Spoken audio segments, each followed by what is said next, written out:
पसीना आने लगता हो, घबराहट होने लगती हो, एकदम तुरंत घबराहट हो जाए, चाहे दिन में हो चाहे रात में हो, घबराहट उत्पन्न, तो उसके लिए ध्रुमावती माता का नाम लीजिए और ध्रुमावती माता के नाम से गुड़ की 7 आप टुकड़े कर लीजिए। गुड़ की जो बट्टी होती है उसके 7 टुकड़े कर लीजिए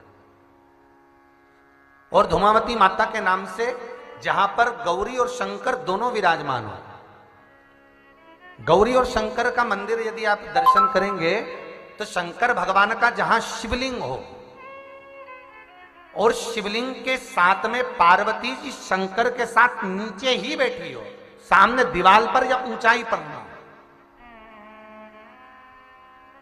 आपको पहले कहा था शंकर जी के शिवलिंग का आपको कई बार दर्शन कराया। एक विष्णु शिवलिंग होता है, एक डमरू जैसा शिवलिंग होता है जिसको बैठकर पूजा नहीं जाता, जिसको खड़े होकर जल चढ़ाए। एक शिवलिंग होता है जो जमीन पर ही रहता है, जिसको गौरी शंकर कहते हैं हमारे महाराज। तो गौरी शंकर का स्मरण कर कर, उमा महेश का स्मरण कर कर, जो शिवलिंग जमीन पर हो और पार्वती जी भी जमीन पर ही स्थापित है,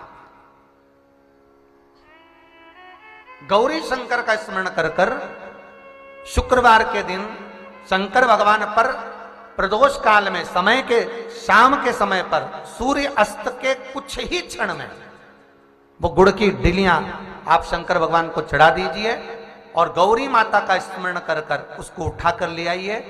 जिस दिन उठाकर लेकर आए, शनिवार रविवार सोमवार मंगलवार ऐसे 7 दिन लगातार दरवाजे के बाहर उसी शिव मंदिर के द्वार पर बैठकर आप वो गुड़ की डली को खा लीजिए। महाराज, जिंदगी में कभी घबराहट नहीं हो सकती, सिर दर्द नहीं हो सकता, बेचैनी नहीं हो सकती और पसीना नहीं आ सकता घबराहट के कारण। रात को चक सो आनंदमय, पर गौरी शंकर होना चाहिए।